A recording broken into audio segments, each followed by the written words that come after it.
Grande es en verdad nuestro Señor. Amén. En medio de toda circunstancia y a través de todas las cosas que están sucediendo a nuestro alrededor, como quiera, nuestro corazón tiene un canto. Santo es nuestro Dios. Santo eres, oh Dios, poderoso.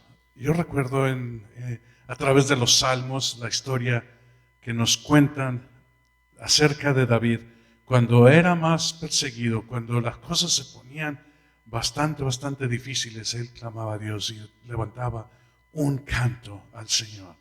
Así mismo nosotros en este tiempo, que es un tiempo bastante tenebroso, podríamos decir, donde hay mucha oscuridad, mucha incertidumbre y mucho temor de la gente, nosotros podemos levantar un cántico al Señor, decir: Señor, en ti confío. No sea yo avergonzado, en ti he puesto yo mi esperanza. Vamos a hablar hoy de un tema que es pertinente a nuestros días, a lo que estamos nosotros pasando en este tiempo. Vamos a hablar del Dios de Betel. Como nosotros sabemos, Betel quiere decir casa de Dios, pero vamos a hablar del Dios de la casa de Dios. Amén. Y para eso entonces nosotros vamos a adentrarnos en la Escritura y vamos a ir al libro de Isaías, capítulo 41. Vamos a leer en este pasaje acerca de una palabra que el Señor está hablando a nosotros el día de hoy.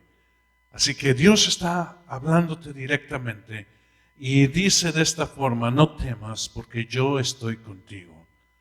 No te desalientes, porque yo soy tu Dios. Te fortaleceré, ciertamente te ayudaré, sí, te sostendré con la diestra de mi justicia. Hermanos, es importante saber que Dios está de nuestro lado. Es importante, hermanos, saber que nosotros no confiamos en ninguna cosa que no sea nuestro Dios Todopoderoso. Nuestro Dios que está dentro de nosotros. Nuestro Dios que ha depositado eternidad en nuestro corazón. Que ha depositado confianza, que ha depositado en nosotros toda su gloria y todo su poder. No confiamos nosotros en medicinas, ni en soluciones, ni en vacunas. Gloria a Dios cuando eso suceda, pero yo voy a confiar, porque el Señor me dice: no temas, porque yo estoy contigo. No te desalientes, porque yo soy tu Dios. Amén. Te fortaleceré y te ayudaré. Aleluya. Qué tremendo es el conocer la vida de Jacob. Jacob, el hijo de Isaac, nieto de Abraham. Jacob es un hombre que nació desde el vientre de su madre en conflicto con su hermano. Dice en la Escritura que peleaban los dos en el vientre de Rebeca. Y cuando salieron, inmediatamente hubo distinción entre ellos. Uno buscó a Dios y el otro buscó las cosas del mundo. Esaú, que fue el primogénito, un hombre típico, valiente, esforzado, velludo, bastante velludo. Jacob, en cambio, lampiño, sin tanto pelo, sin tanta virilidad, se podría decir, pero con un corazón que buscó siempre lo que tenía sus padres. Me imagino que él visitaba continuamente a su abuelo. Me imagino que él iba y buscaba a Abraham para que le contara historias de cómo Dios estuvo con él, de cómo Dios peleó por él. Y esto fortaleció en sí el deseo de amarle, de buscarle. Y de esta misma forma, haciendo un poco de historia, nosotros encontramos que él le compra la primogenitura a su hermano. Y se la compra por un plato de lentejas rojas, por un plato de un platillo sabroso, porque Esaú estaba cansado en el día, en la cacería, y no había comido nada. Y su hermano, a propósito, sabiendo estas cosas, se fue al encuentro de él con un potaje, con un platillo oloroso, sabroso. Y cuando se acercó, Esaú dijo: ¡Ah, Jacob, qué bueno que estás aquí! Dame de ese plato, dame de esas lentejas sabrosas que tú sabes cocinar tan rico. Dice: sí, te las doy, pero te las voy a vender esta vez. Te las cambio por tu primogenitura. Y dijo Esaú: ¿qué es la primogenitura? Él no tenía ningún apego a lo que eran las cosas de la tradición, las cosas que venían. Lo tomó como algo insignificante. Dijo: al fin y al cabo, yo soy el mayor, esto me corresponde. Pero no sabía que al confesar él de esta manera, las cosas se movieron, como nosotros sabemos que lo que se ata en la tierra se ata en el cielo. Y él, con esas palabras, despreciando su primogenitura, la vendió por un plato de lentejas. Pasados los días, vino el tiempo en el que Isaac habría de bendecir a sus hijos, y mandó llamar a Esaú y le dijo: ven, Esaú, ve y caza esa presa, y caza el guisado que tanto me gusta, porque yo quiero bendecirte y porque tú eres el primogénito. Pero por ahí estaba la mamá, y habiendo escuchado esto, prontamente le dijo a Jacob: haz como yo te digo. Y confabulando con el hijo, recibió la bendición Jacob.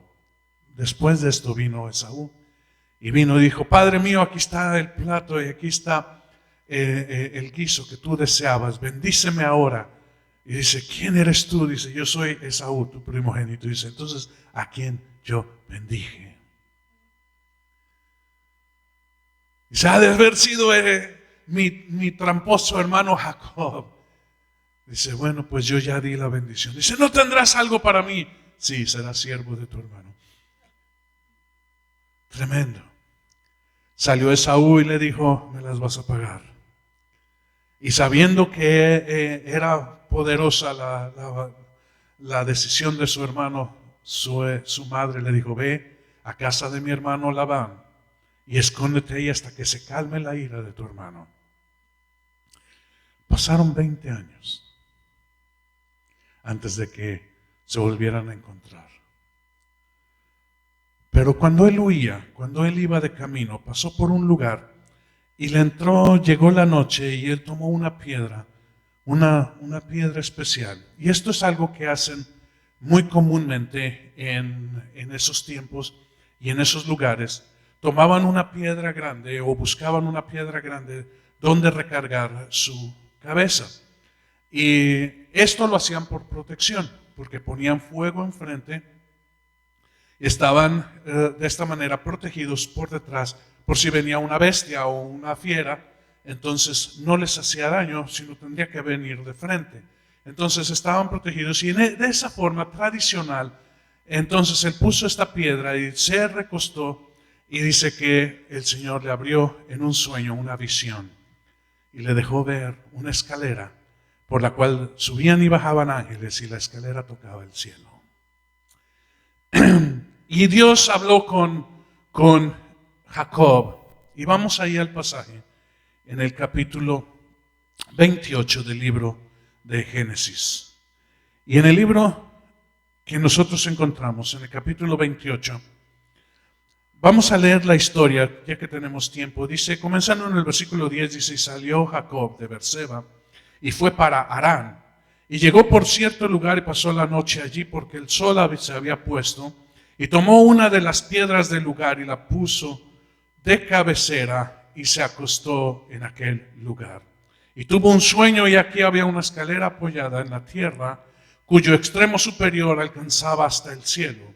Y he aquí los ángeles de Dios subían y bajaban por ella. Y he aquí el Señor estaba sobre ella y dijo: yo soy el Señor, el Dios de tu padre Abraham y el Dios de Isaac.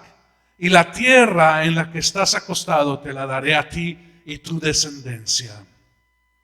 También tu descendencia será como el polvo de la tierra, y te extenderás hacia el occidente y hacia el oriente, hacia el norte y hacia el sur. Y en ti y en tu simiente serán bendecidas todas las familias de la tierra. He aquí yo estoy contigo y te guardaré por donde quiera que vayas y te haré volver a esta tierra, porque no te dejaré hasta que haya hecho lo que he prometido. Y despertó Jacob de su sueño y dijo: ciertamente el Señor está en este lugar y yo no lo sabía. Y tuvo miedo y dijo: cuán imponente es este lugar. Esto no es más que la casa de Dios y esta la puerta del cielo. Dios habla a Jacob y vamos a hacer un poquito nosotros de memoria y vamos a ver que Dios habló con Abraham y le dijo: sal de tu casa y de tu parentela a una tierra donde yo te he de mostrar, y en ti serán benditas todas las familias de la tierra.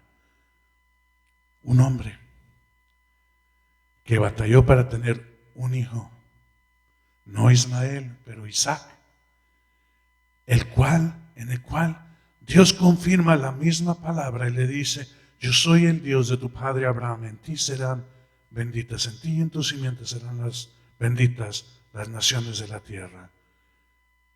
E Isaac tuvo dos hijos, uno rebelde y el otro buscador de las cosas del mundo. Y dice, yo me pregunto y digo, ¿no diría Isaac: Señor, cómo va a ser esto posible si tengo solamente un buscador de las cosas naturales y tengo un rebelde sin causa? Pero no sabía que Dios había depositado en Jacob un deseo y una promesa. Y fue Jacob y habitó en casa de sus parientes. Y allí echó el ojazo porque tenía una hija muy hermosa llamada Raquel. Y dijo: Labán, me quiero desposar con la Raquel, con la Raquelita. Dice: bueno, si me sirves 7 años, te la voy a dar. Y pues bueno, fue así. Y el día en que le tocaba estar con ella y desposarse con ella, oh sorpresa, que cuando quita el velo, no era la Raquel, pero era la Lea. Y la Lea, que era la mayor, no era tan hermosa, ni tan bonita, ni tan deseable como la Raquel, de acuerdo con como nos dice la palabra. Yo no creo que era fea, pero quizás no tenía ese brillo, esa chispa que enamoró a Jacob. Y fue inmediatamente y le dijo: Labán, ¿me engañaste? Dice: no, no te he engañado, pero nosotros tenemos costumbre de que la mayor no se puede casar la menor no se puede casar antes que la mayor. ¿Quieres a la Raquel? Otros 7 años entonces. Y se la dio y trabajó por ella de nuevo, otros 7 años. ¡Qué tremendo amor de un hombre para una mujer! 14 años. Y les dieron hijos, pero Raquel no tenía hijos. Y cada una tenía dos siervas, una sierva, y la cual también tomó Jacob. Llegó el tiempo en el que Dios bendijo también a Raquel y dio a luz a José. Y ya viendo esto, Jacob entonces dijo: es tiempo de salir. Y Dios habló al corazón de Jacob y le dijo: yo soy el Dios de Betel. Vamos a para allá. Vamos a ese pasaje. En Génesis, pasando, nosotros estábamos en el capítulo 27, 28. Vamos ahora al 31. So, den vuelta ahí a su Biblia y vamos ahí al capítulo 31.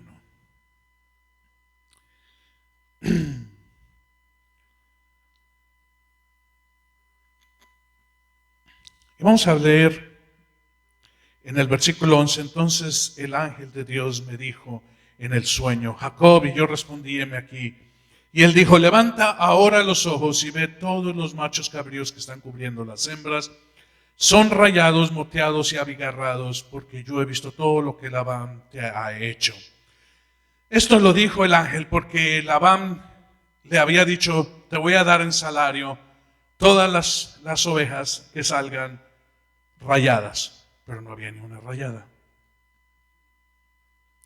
Entonces Jacob había hecho algo y dice que cuando iban a beber agua, él ponía unas ramas a las cuales le había rasgado la corteza y entonces se veían rayas blancas. Yo no sé si esto funciona o no funciona, pero le funcionó. Entonces los machos al aparearse con las ramas esas rayadas, parían entonces las hembras, ovejas y cabras rayadas. Y si le decía a Labán: no, ahora van a ser las moteadas las que te corresponden, entonces algo hacía también Jacob y salían todas moteadas.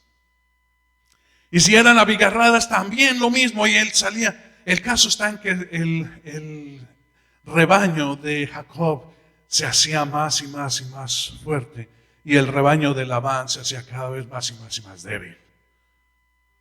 Pero Dios estaba con él. En el versículo 13 dice: yo soy el Dios de Betel. Fíjate bien, Betel habla de lo que es la casa de Dios. ¿Sí? Betel es la casa de Dios. Eso es lo que quiere decir. Bet es casa, él es Dios. Betel, entonces, casa de Dios. Pero aquí le está diciendo: yo soy el Dios de Betel. Yo soy el Dios de Betel, donde tú ungiste un pilar y donde me hiciste un voto. Levántate ahora y sal de esta tierra y vuélvete a la tierra donde naciste. Es el tiempo, hermanos, donde tenemos que entender nosotros que lo importante no es el lugar, sino el Dios del lugar. No es importante tanto el lugar. Dios puede haberte a ti levantado, hablado, fortalecido, equipado en un lugar. Pero hermano, no tú tienes que dar, sino ser agradecido. Pero no es importante, sino lo que es importante es quién está en ese lugar. En ese lugar estaba Dios.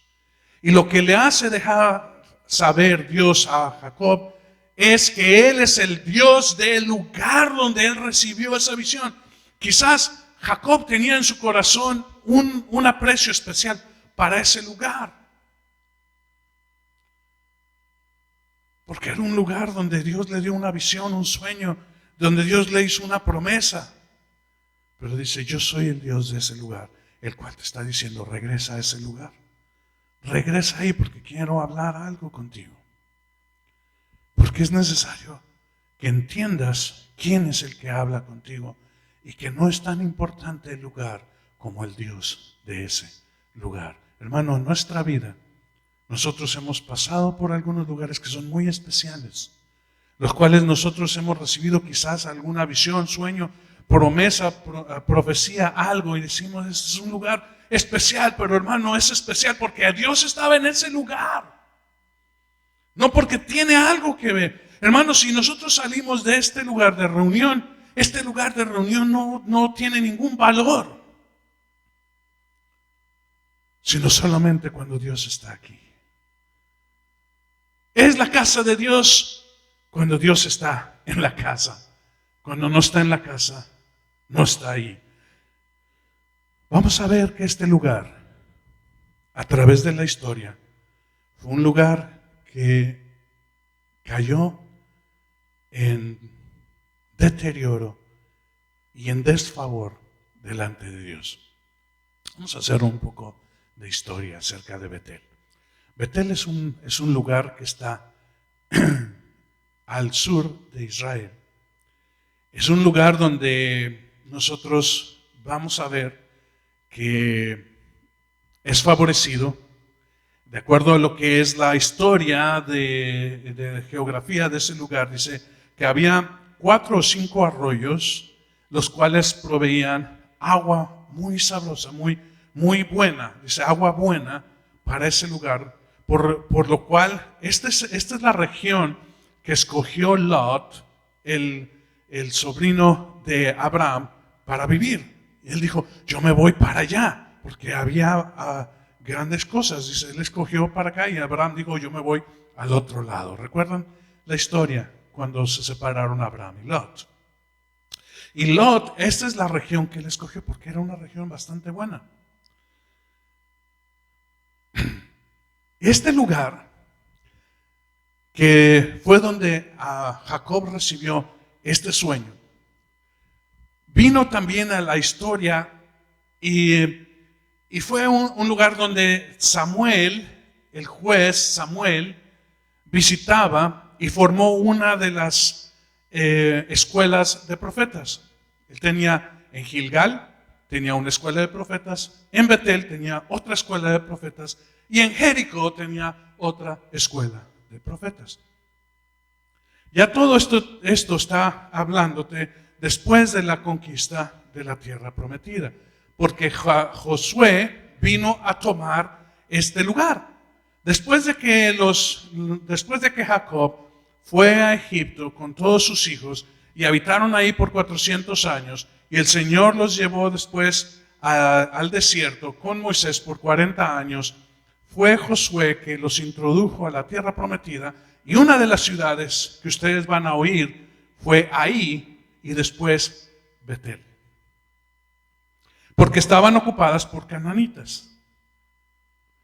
Y este lugar, que antes se llamaba Luz, que ahora se llamaba Betel, fue también tomado por Josué y vino a ser parte de lo que es el reino de Israel. En el tiempo, como decimos, de Samuel, era un lugar importante en Israel, pero todavía no había venido el tiempo de los reyes. Vino el tiempo de los reyes y siguió siendo, tanto para Saúl como para David, como para Salomón, un lugar importante, un lugar de respeto, y fue una ciudad próspera. Pero pasado el tiempo, el corazón de Salomón cayó porque las mujeres que él tenía lo incitaron a adorar dioses ajenos. Y Dios se enojó y dijo, voy a quitar el reino, pero no será en tus días por amor a mi siervo David, pero en los días de tu hijo Roboam. Cuando muere Salomón y se levanta Roboam habla con el pueblo y les dice, yo voy a ser más duro que mi padre. Si mi padre os castigó con serpiente, con mano dura, yo los voy a castigar con escorpiones. Voy a ser tremendo, voy a ser más duro. Y fue cuando se separó el reino. Y Dios había dado palabra a Jeroboam, un capitán del ejército, el cual Dios le dijo, voy a darte a ti el reino, 10 naciones, 10 tribus te voy a dar a ti, y 2 las voy a dejar para David. Y Jeroboam, viendo lo que Dios había hecho, no tomó esto como algo que agradecer, sino que se rebeló contra Dios y dijo, en Jerusalén es donde Dios ha puesto que se adore. Y ahora todo Israel va a ir a Jerusalén y se va a pasar al reino de Judá. Y no va a hacerlo, sino que voy a hacer algo yo para que todo Israel no vaya a Jerusalén. Jerusalén está al sur, en la parte, al oriente, hacia abajo. Y Betel, que quedaba del otro lado, hacia cerca de lo que es el río Jordán, era parte de lo que es el reino de Israel. Entonces estaba Judá, estaba Israel, y lo que hizo Jeroboam fue algo que desagradó a Dios, porque puso un becerro de oro en Samaria y otro en Betel. Y le dijo: estos son tus dioses, oh Israel, que te sacaron de la tierra de Egipto, que te sacaron de servidumbre, e hizo que los adoraran. Y después de Jeroboam vino toda una serie de reyes que siguieron poniendo Samaria y Betel como lugares de adoración, pero no a Dios, no al Dios verdadero. ¿Cómo es posible que Betel, siendo un lugar tan especial, ahora venga a ser Bet-Aven? Bet-Aven quiere decir una casa, y Aven quiere decir, Bet es casa, Aven quiere decir ídolo o vanidad. Vino a ser entonces, ya no se le llamó, los profetas le decían a Betel, le decían Bet-Aven. Había caído entonces el lugar precioso, el lugar hermoso, el lugar de tanta bendición, había caído ahora como un lugar de idolatría, de vanidad. Pero Dios dijo: yo no quiero que tú pongas atención en lo que es Betel, sino en el Dios de Betel. Hermano, no es tan importante el lugar, porque cuando Dios no está allí, entonces entran las cosas del mundo.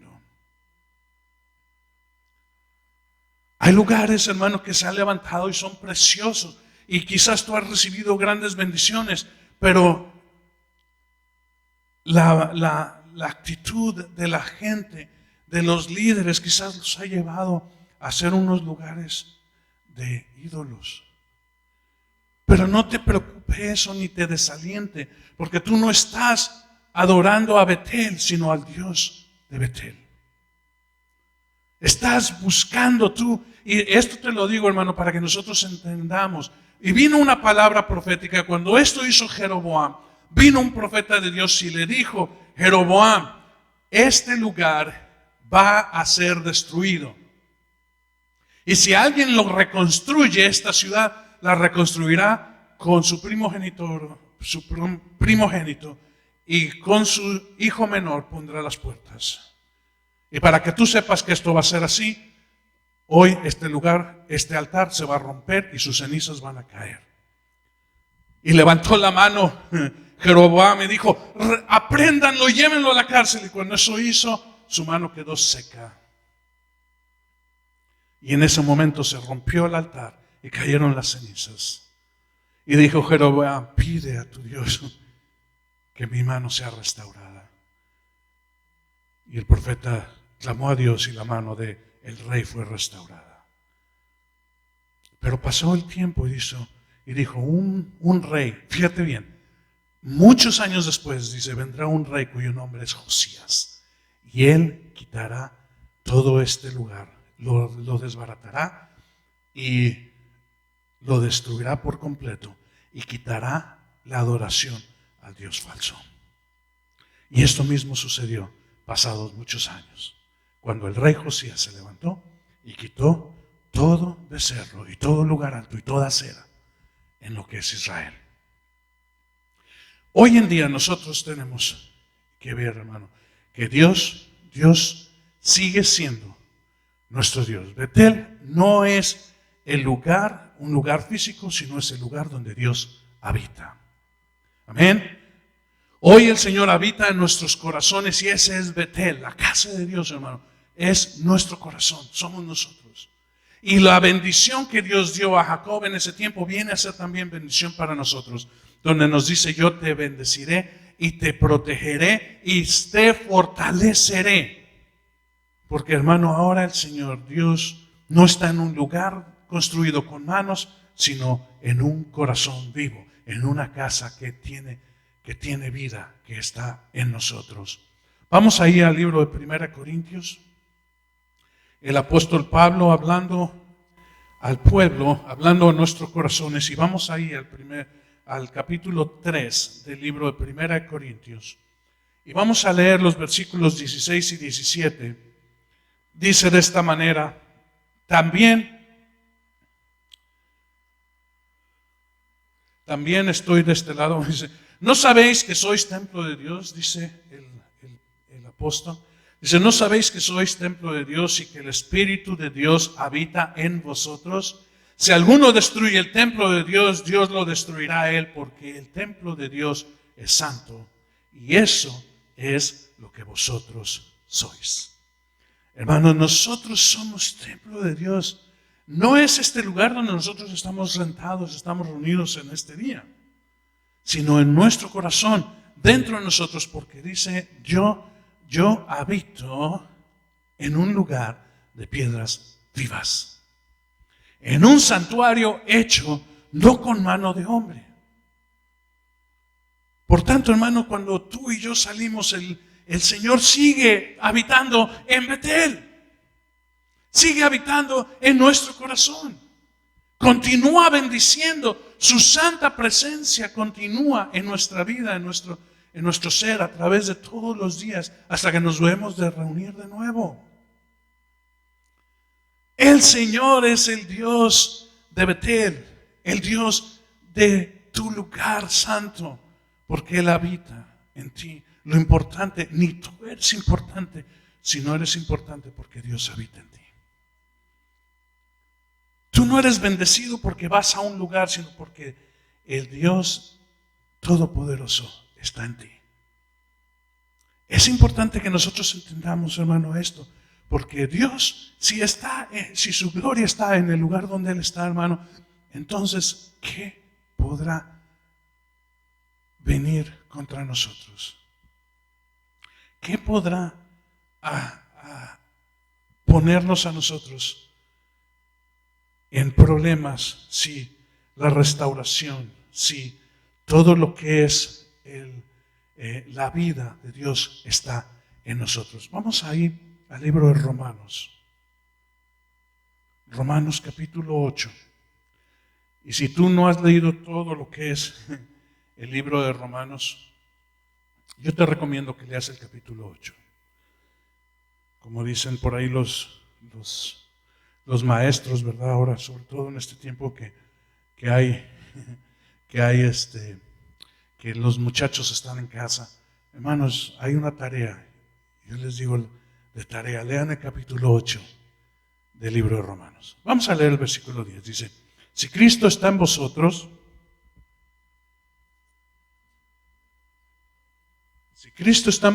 aunque el cuerpo esté muerto a causa del pecado, sin embargo, el Espíritu está vivo a causa de la justicia. Pero si el Espíritu de aquel que resucitó a Jesús de entre los muertos habita en vosotros, el mismo que resucitó a Cristo Jesús de entre los muertos, también dará vida a vuestros cuerpos mortales por medio de su Espíritu que habita en vosotros. Hermano, la vida está en nosotros.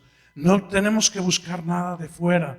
Tenemos que solamente creer y saber que es el Señor el que habita en nosotros, el que está en nosotros, el que puede darnos a nosotros salud, sanidad, esperanza, fortaleza, restauración. Fíjate, dice, aunque vuestros cuerpos estén muertos por causa del pecado, pero por causa de que el Espíritu de Dios está en vosotros, traerá vida. Seréis levantados, seréis resucitados. No tengas temor, hermano. Si caes, pide al Señor misericordia. Pide al Señor que te levante de nuevo, porque es el Señor el que está en ese lugar. Fíjate bien, que en el tiempo en el que fue levantado el templo, y este fue un templo hecho con manos de hombre, en el tiempo de Salomón hizo una oración a Dios y dijo de esta manera: si el pueblo, tu pueblo, aquel que tú rescataste, se alejara y pecara y se olvidara de ti, pero en el tiempo reconsiderare y viniere de nuevo y orare hacia este lugar, tú le escucharás y sanarás su vida, sanarás su corazón. Escucharás a este tu pueblo, aunque haya caído en lo peor de lo peor. Pero si tu pueblo se humillare y viniere a ti, a este lugar, el cual tú has venido a habitar, entonces tú restaurarás su vida, la nación. ¿Cuánto más, hermanos, cuando nuestro Dios Todopoderoso habita en nosotros? Cuando su habitación está en nosotros. Entonces no tenemos que ir a ningún lugar, sino humillados, yendo hacia adentro, donde está el Señor Todopoderoso, que tiene poder para restaurar y para dar vida, aunque estemos muertos, como dice el apóstol, en pecado. El Señor nos levantará. Hay vida, hermano, hay vida, y la vida no está afuera, está dentro. Hay sanidad, y la sanidad no está afuera, sino está dentro. Hay tantas cosas. Regresamos de nuevo al primer versículo que leímos nosotros. El versículo que está en el libro de Isaías. Leemos de nuevo y con esto vamos a terminar. Dice, no temas, fíjate bien, no temas, porque yo estoy contigo. No te desalientes, porque yo soy tu Dios. Te fortaleceré, ciertamente te ayudaré, sí. Te sostendré con la diestra de mi justicia. Espíritu Santo, te pedimos, Señor, en este tiempo tan difícil, que tú fortalezcas nuestros corazones, Señor, que tú des aliento, Señor Santo, que tú des esperanza nueva, esperanza viva, Señor, que no desilusiona. Esperanza, Señor, que va sobre esperanza, Señor mío, porque tú habitas en los corazones de tu pueblo. Porque tú habitas hoy en mi corazón, Señor. Yo andaré confiado. Yo podré decir, mi Dios, mi Señor, está conmigo. ¿De quién temeré? ¿Quién podrá venir si el Señor, mi Dios, y su diestra de poder está conmigo? Espíritu Santo, sella la palabra en nuestro corazón y danos aliento, Señor, para continuar y seguir adelante. Bendecimos, Señor, a todos nuestros hermanos en el nombre precioso de Cristo Jesús. Amén.